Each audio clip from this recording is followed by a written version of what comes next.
अस्सलाम वालेकुम। आज का जो हमारा टॉपिक है वो है थ्योरी ऑफ बैंक रिकॉन्सिलेशन। ठीक है, तो हम देखते हैं कि थ्योरी ऑफ बैंक रिकॉन्सिलेशन में क्या क्या होता है। तो सबसे पहले हम देखते हैं व्हाट इज़ बैंक रिकॉन्सिलेशन। देखते हैं कि बैंक क्या होता है। Bank is basically a institute where a person can save its money और can get the money on loan. ठीक है, कि जहाँ पे शख्स कोई अपने पैसे जमा भी करवा सकता है और पैसे ले भी सकता है उधार पे ऑन सम कंडीशंस। ठीक है, कुछ कंडीशंस होती हैं उसकी, तो उसको फॉलो करना बहुत ज़रूरी हो जाता है, तो वो इंस्टीट्यूट बैंक कहलाता है।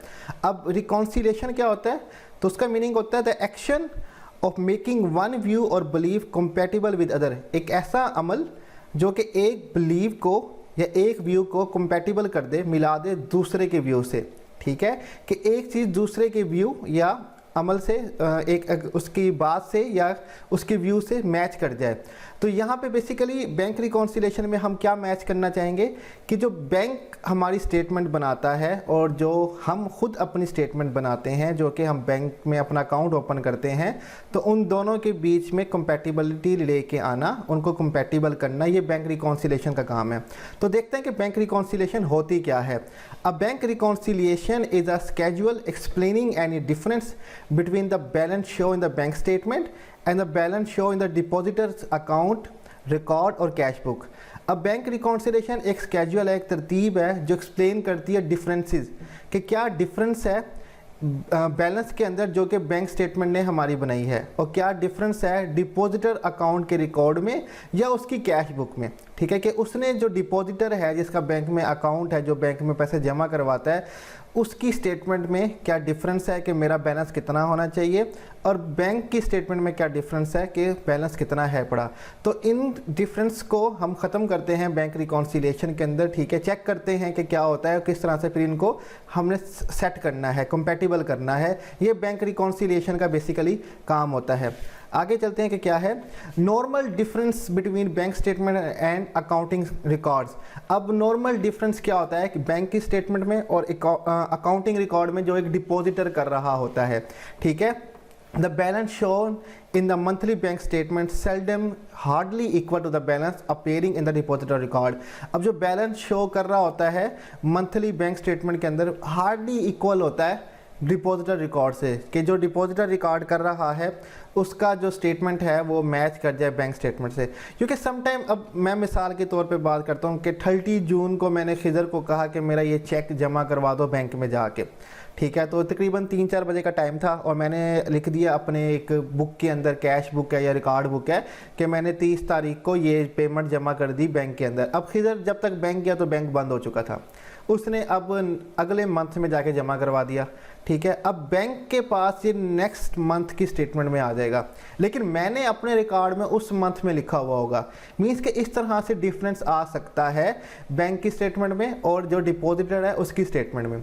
तो बेसिकली दोनों के जो स्टेटमेंट्स हैं वो बहुत हार्डली होते हैं कि इक्वल आ जाएं बैलेंस के मुतालिक। तो सर्टेन ट्रांजैक्शन, आगे देखते हैं क्या लिखा हुआ है, certain transaction recorded by depositor may not have been recorded by the bank. अब कुछ ट्रांजैक्शंस या लेन देन ऐसे होते हैं जो डिपॉजिटर तो रिकॉर्ड कर लेता है लेकिन बैंक रिकॉर्ड नहीं करता। The most common example are, the most common जो आमतौर पे एग्जाम्पल है वो नंबर 1 है आउटस्टैंडिंग चेक्स। ठीक है, cheques is issued and recorded by the company but not yet presented to the bank for the payment। अब एक कंपनी है जी, उसने अपना चेक जमा करवाया बैंक में, उसने रिकॉर्ड कर लिया है, लेकिन अभी तक वो बैंक में पेमेंट के लिए प्रेजेंट नहीं हुआ। इसको हम कहेंगे आउटस्टैंडिंग चेक। अब यहाँ पे आपको चेक के स्पेलिंग CHECKS आ रहा होगा, जिसका मतलब होता है चेक करना, ठीक करना। ठीक है, CHEQUE बेसिकली चेक के स्पेलिंग होते हैं। ये जो चेक के स्पेलिंग है ये अमेरिकन स्पेलिंग है, तो इसमें कंफ्यूज होने की बिल्कुल ज़रूरत नहीं है। वो जो चेक के स्पेलिंग होते हैं वो जनाबी इंग्लैंड के स्पेलिंग होते हैं, UK के। ठीक है, तो इसमें टेंशन की बात नहीं। तो ऐसे चेक जो कंपनी ने तो रिकॉर्ड कर दिए, इशू भी कर दिए, लेकिन अभी तक बैंक में प्रेजेंट नहीं किए गए पेमेंट के लिए, इसको आउटस्टैंडिंग चेक कहते हैं। तो जब हम दोनों बैंक की और डिपॉजिटर के स्टेटमेंट को हम जब मैच कर रहे होंगे, कंपैटिबल कर रहे होंगे, तो आउटस्टैंडिंग चेक की जो एडजस्टमेंट है हम बैंक की स्टेटमेंट में करेंगे। ये बात याद रखिएगा, ये जब हम बनाएंगे तो और भी ज़्यादा क्लियर हो जाएगा आप लोगों को इंशाल्लाह। नेक्स्ट है डिपॉजिट इन ट्रांजिट। ट्रांजिट का मतलब होता है एक्शन ऑफ पासिंग थ्रू, ठीक है। Cash receipt recorded by the depositor but which reach the bank too late to be included in the bank statement of the current month.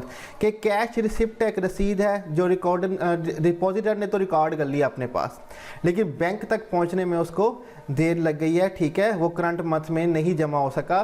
तो इसकी भी जो एडजस्टमेंट है बेसिकली वो हम क्या किस में करेंगे, हम करेंगे बैंक स्टेटमेंट के अंदर, क्योंकि अभी तक बैंक में नहीं मेंशन किया गया, लेकिन डिपॉजिटर ने मेंशन कर दिया अपनी अकाउंट के अंदर। तो ये डिपॉजिट जो ट्रांजिट है, कोई आपने मनी या कोई कैश जो आपने डिपॉजिट करवाया है बैंक को, अक्सर जब किसी और बैंक का चेक होता है, जैसे कि सपोज करें मेरा बैंक है हबीब बैंक और मैं नेशनल बैंक का जो चेक है या पेमेंट जो है जो मैं जमा करवाने गया हूँ, तो समटाइम उसको 1-2 दिन हो जाते हैं सेट होने के लिए, डिपॉजिटर के अमाउंट को होने के लिए, तो उसको भी टाइम लग जाता है। और समटाइम कैश हम जो भेजते हैं उस डिपॉजिट करवाने के लिए, तो हम अपने पास लिख लेते हैं लेकिन वहाँ पे अभी तक वो जमा नहीं हुआ होता, तो टाइम लग जाता है। तो इसलिए इसको भी एडजस्टमेंट करना होगा। तो आगे चलते हैं कि आगे क्या कहता है वो। आगे कंटिन्यू है, normal differences between bank statement और accounting record. In addition certain transaction appearing in the bank statement में not be recorded by depositor. अब वो कहता है कि कुछ ट्रांजैक्शन ऐसी हैं जो बैंक स्टेटमेंट में तो रिकॉर्ड हैं लेकिन डिपॉजिटर ने रिकॉर्ड नहीं किए, ठीक है। कि लाइक बैंक ने अचानक से आपके एटीएम के चार्जेस काट लिए लेकिन आपको पता ही नहीं था, और आपने अपने अकाउंट के अंदर या अपने खाते के अंदर या अपने गोशवारे के अंदर या अपनी कैश बुक के अंदर या अकाउंटिंग रिकॉर्ड के अंदर लिखा ही नहीं आपने, लेकिन बैंक ने ये चार्जेस आपके कट कर लिए, ठीक है। तो आप देखते हैं वो फॉर एग्जांपल उसने एग्जांपल दिए कि कौन कौन सी ऐसी ट्रांजैक्शंस होती हैं जो बैंक अपनी स्टेटमेंट में तो लिखता है लेकिन डिपॉजिटर को नहीं पता होता। तो सबसे पहले कहता है सर्विस चार्जेस, ठीक है, कि जब आपको बैंक सर्विस देती है तो उसके चार्जेस भी होते हैं। अब आगे देखते हैं क्या लिखा हुआ है। Banks often charge a fee for handling small accounts. Banks जो हैं अक्सर चार्ज करते हैं फ़ी जिनके अमाउंट छोटे होते हैं, जिनकी अमाउंट छोटी होती है उनके लिए कुछ चार्जेस होते हैं, जिनके अमाउंट बहुत बड़े बड़े होते हैं उनको तो उल्टा सहूलियात दी जाती हैं, ठीक है। जिनके छोटे होते हैं तो उनको कुछ फ़ी चार्ज की जाती है। The amount of this charge usually depend on the balance account. अब जो अमाउंट है बेसिकली चार्ज करने के लिए फ़ी वो डिपेंड करता है कि आपका बैलेंस कितना है अकाउंट के अंदर, and the number of cheques pay during month, और कितने चेक आपने पे किए हैं मंथ के अंदर, उस पर आपके सर्विस के चार्जेस बेसिकली डिपेंड कर रहे होते हैं, ठीक है। अब लाइक हर साल बाद हमारा एटीएम का चार्जेस करता है, नई चेकबुक अगर आपने इशू करवानी है उसके चार्जेस भी करते हैं, तो डिफरेंट चार्जेस, मैसेज चार्जेस भी होते हैं, एक्सेट्रा। अक्सर आप इसको नोट नहीं करते लेकिन बैंक इनको नोट कर रहा होता है, इसलिए आप जो सोचते हैं कि मेरे पैसे पड़े होने चाहिए थे वो वैसे नहीं होते। तो इसकी एडजस्टमेंट जो है हम डिपॉजिटर के अकाउंट में करेंगे, क्योंकि बैंक ने तो लिख दिया लेकिन डिपॉजिटर ने नहीं लिखा, तो इसकी एडजस्टमेंट वहाँ पर होगी। तो नेक्स्ट एक और एग्जाम्पल है कि जो फ़र्क आता है वो है क्रेडिट फॉर इंटरेस्ट अर्न्ड।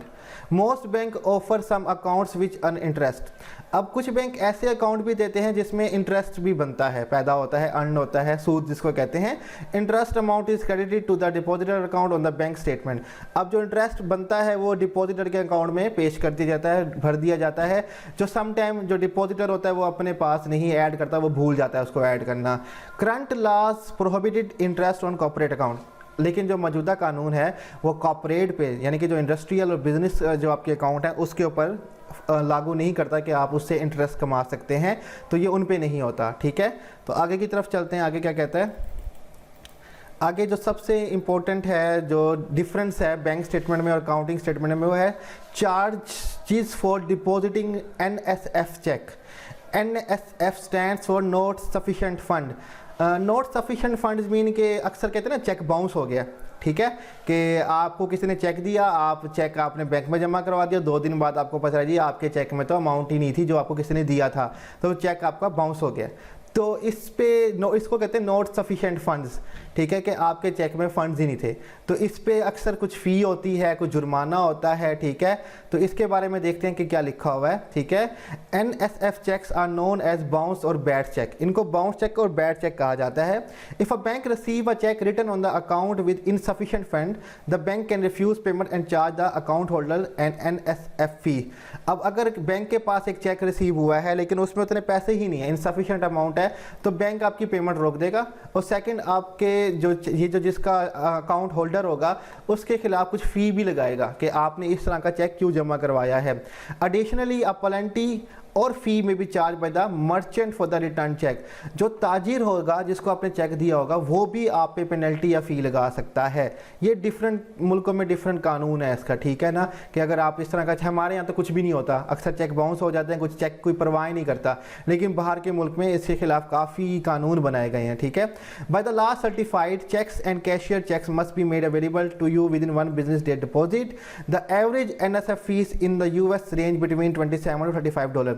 अब बेसिकली वो कहते हैं NF जो चेक हैं बेसिकली अब US में इन पे काफ़ी ज़्यादा जुर्माना है, ठीक है, तो उसकी जो रेंज है तो वो बेसिकली जो उसकी फ़ी है वो है $27 to $35, ठीक है। अब उसकी ये फ़ी भी है पड़ी, अगर आप ऐसा चेक देते हैं जिसमें इनसफिशिएंट फंड है तो उसकी फ़ी आपको पे करनी पड़ेगी। राइटिंग एन NSF चेक में B result in criminal charges specially for large amount. Sometime ये क्रिमिनल चार्जेस में भी आ जाता है, जब आप लार्ज अमाउंट कैसे चेक दें और उसमें कैश ही ना हो तो तब आप क्रिमिनल चार्जेस के अंदर भी आ सकते हैं, ठीक है। तो उसके बाद अब हम देखते हैं कि आगे वो क्या कहता है। मिसलेनियस वेरिड बैंक चार्जेस, ठीक है, जो अब वेरिड और बहुत सारे बैंक चार्जेस हैं उसके बारे में वो क्या कहता है वो हम देखते हैं। Bank charges for service such as printing cheques, handling collection of note receivable, automated teller machine charges and processing NSF cheque. अब इसमें वही चार्जेस की बात कर रहा है कि आपको जो चेक्स प्रिंटिंग के चार्जेस हैं, आपके जो नोट रिसीवेबल हैं, ठीक है, जो आपकी पेमेंट्स आ रही हैं, चेक्स आ रही हैं, ऑटोमेटेड टेलर मशीन है, ATM मशीन है या प्रोसेसिंग NSF चेक हैं, तो उनकी फीसिस वगैरह जो हैं, चार्जेस वगैरह जो हैं वो आपको पे करनी पड़ेंगी। The bank detect charges from the depositor account, और बैंक जो है इसके चार्जेस डिपॉजिटर के अकाउंट से डिटेक्ट कर लेता है, और सम टाइम आपको मैसेज भी नहीं आता, ठीक है, और डिटेक्ट हो जाते हैं, फिर आप परेशान हो रहे होते हैं। तो जब फर्स्ट टाइम मैंने अपना अकाउंट ओपन करवाया था इन 2014, आई थिंक फर्स्ट स्कॉलरशिप आई थी 12,000 की उसके लिए, तो 2015 में मुझे संडे के दिन मैसेज आया जी आपके अकाउंट में से 500 रुपये निकल गए हैं। तो मैं हैरान कि संडे के दिन बैंक बंद होता है और मैंने तो कुछ करवाया ही नहीं है, तो ये पैसे मेरे कहाँ निकल गए। तो मैं बड़ा परेशान हो गया उस वक्त। तो फिर मैंने किसी को फ़ोन किया अपने बैंक के जानने वाले को, समझ ATM चार्जेस आपके कट हुए हैं।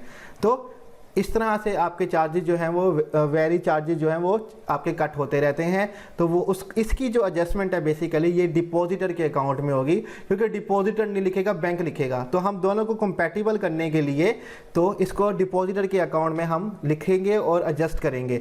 इस तरह से हमारी जो है बैंक रिकॉन्सिलिएशन कंप्लीट होगी। तो नेक्स्ट लेक्चर में हम इसके प्रैक्टिकल वर्क मीन्स के एक एग्जाम्पल करके देखेंगे कि इसको सोल्व कैसे करना है, कि अगर पेपर में आपका कोई क्वेश्चन आ जाए तो फिर इसको सोल्व कैसे करना होगा वो हम देखेंगे। तो आज के लेक्चर हम यहीं पे ख़त्म करते हैं, ठीक है। अगर कोई भी क्वेश्चन हो तो पूछ सकते हो, ठीक है, चैनल पे भी क्वेश्चन पूछ सकते हो या व्हाट्सएप भी मुझे कर सकते हो, ठीक है। तो सबको अब अल्लाह हाफिज़।